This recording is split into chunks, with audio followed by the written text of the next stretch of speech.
अस्सलाम वालेकुम। वालेकुम सलाम। की नाम है ਤੁਹਾਡਾ? मोहम्मद जमील। जमील साहब की करते हो? मैं एक्सीवेटर दा मैकेनिक है। हैं? एक्सीवेटर दा मैकेनिक। अच्छा एक्सीलेटर दा मकैनिक। हाँ जी। अच्छा ते नशा कीता है? हाँ जी। नहीं शराब पीती? नहीं। फिर अखा पूरियां खोल के गल करो। अखा इंज ही रहंदियां। हैं? अखा शुरू तो नशीलियां ने। नशीलियां नहीं हैगियां, नशा कीता है। नशा कोई नहीं कीता होया। अच्छा पान खांदे हो? हाँ जी। अच्छा अच्छा सही हो गया। कित्थों आए हो तुसी?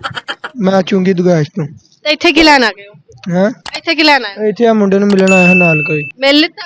हाँ। ते जांदे क्यों नहीं?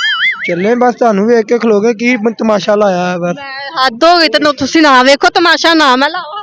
बस ओही वेखन। तुसी वेखन ना रोकदे। बस अही तमाशा वेख के खलो गए। बस जी तमाशा इत्थे बांदर है ना सारे तो नची जा रहे ने तमाशा वेखन आया आप भी नचन लग गल पूरी करो। अच्छा मेनू ऐ दसो कि ब्याह हो गया ਤੁਹਾਡਾ? नहीं। क्यों? वजह? ये नहीं कराया, ये ਵੱਡਾ ਭਰਾ ਹੈਗਾ ਉਹਦਾ ਕਰਨਾ ਤੇ ਫਿਰ। अच्छा ਵੱਡਾ ਭਰਾ ਲੈ ਹੈਗਾ ਤੁਹਾਡੀ ਕਿੰਨੀ ਉਮਰ ਹੈ? मेरी 20 साल। 20 साल। हाँ जी। ਮੈਨੂੰ ਲੱਗਦਾ ਅੱਜ ਸਾਰਿਆਂ ਨੇ ਕਸਮ ਹੀ ਖਾਧੀ ਹੈ। आईडी कार्ड ਵਿਖਾ ਦੇਣਾ। ਆਈਡੀ ਕਾਰਡ ਤੇ ਮੈਂ ਮੰਨਦੀ ਡੈਸ਼ ਹੈ। ਆਈਡੀ ਕਾਰਡ ਤੇ ਮੇਰੀ ਵੀ 50 ਸਾਲ ਹੈ। ਅੱਛਾ ਜੀ। ਤੁਸੀਂ ਤੇ 24 ਸਾਲਾਂ ਦੇ ਲੱਗ ਰਹੇ ਜੀ। ਮੈਂ ਨਹੀਂ ਹੈਗੀ। ਅੱਛਾ ਮੈਨੂੰ ਐ ਦੱਸੋ ਕਿ ਕੀ ਨਾਮ ਹੈਗਾ ਲਵ ਮੈਰਿਜ ਕਰਵਾਓਗੇ ਕਿ ਅਰੇਂਜ? Arrange marriage. ਵਜ੍ਹਾ ਹੁੰਦੀ ਅਰੇਂਜ ਮੈਰਿਜ ਕਰਨੀ ਹੈ। ਹਾਂ। ਜੇ ਤੁਹਾਨੂੰ ਆਪਸ਼ਨ ਮਿਲੇ ਕਿ ਕਿਤੇ ਲਵ ਮੈਰਿਜ ਕਰਵਾਣੀ ਹੈ ਤੇ ਤੁਸੀਂ ਕਿਹੜੇ ਨਾਲ ਕਰਵਾਓਗੇ? ਖਾਲਾ ਦੀ ਧੀ ਨਾਲ ਜਾਂ ਫੁੱਫੀ ਦੀ ਧੀ ਨਾਲ? ਉਹ ਸਾਰਿਆਂ ਨੂੰ ਮਾਰ ਦਿਆਂਗੇ ਬਸ। ਅਰੇਂਜ ਮੈਰਿਜ ਹੀ ਕਰਨੀ। ਨਾ ਖਾਲਾ ਦੀ ਧੀ ਨਾਲ ਨਾ ਫੁੱਫੀ ਦੀ ਧੀ ਨਾਲ। ਜੇ ਤੁਹਾਨੂੰ ਆਪਸ਼ਨ ਮਿਲਿਆ ਜਾਵੇ ਕਿ ਤੁਸੀਂ ਨਹੀਂ ਕਰਨਾ। ਖਾਲਾ ਫੁੱਫੀ ਕਿਸੇ ਨਾਲ ਨਹੀਂ ਕਰਨਾ? ਨਹੀਂ ਨਹੀਂ ਰਿਸ਼ਤੇਦਾਰਾਂ ਚ ਤੇ ਵੜਨਾ ਹੀ ਨਹੀਂ ਨਾ। ਕਿਉਂ ਬਈ ਰਿਸ਼ਤੇਦਾਰਾਂ ਚ ਕੀ ਹੈਗਾ? ਨਹੀਂ ਨਹੀਂ ਰਿਸ਼ਤੇਦਾਰਾਂ ਚ ਕੋਈ ਹੈ ਹੀ ਨਹੀਂ ਹੋਣੀ ਉਹਨਾਂ ਦੀ? ਨਹੀਂ ਹੈਗੀਆਂ ਨੇ। ਕੁੜੀਆਂ ਨਹੀਂ ਹੋਣੀਆਂ ਘਰ? ਹੈਗੀਆਂ ਨੇ ਕਿਉਂ? ਫੇਰ ਬਸ ਨਹੀਂ। ਬਸ ਉਹਨਾਂ ਨੇ ਤੁਹਾਨੂੰ ਦਿੱਤੀ ਨਹੀਂ ਹੋਣੀ ਕਿਸੇ ਨੇ? ਆਹੋ।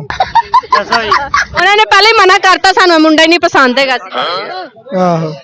ਗਾਣਾ ਸੁਣਾ ਦਿਓ ਮੈਨੂੰ। ਗਾਣਾ ਕੋਈ ਨਹੀਂ ਆਉਂਦਾ। ਕੋਈ ਸ਼ਾਇਰੀ? ਕੁਛ ਵੀ ਨਹੀਂ ਆਂਦਾ? ਉਹ ਨਹੀਂ। ਉਦੋਂ ਦਾ ਮੇਰੀ ਜਾਨ ਖਾਈ ਖੜਾ ਸੀ ਮੇਰੇ ਨਾਲ ਗੱਲ ਕਰੋ ਮੇਰੇ ਨਾਲ ਗੱਲ ਕਰੋ।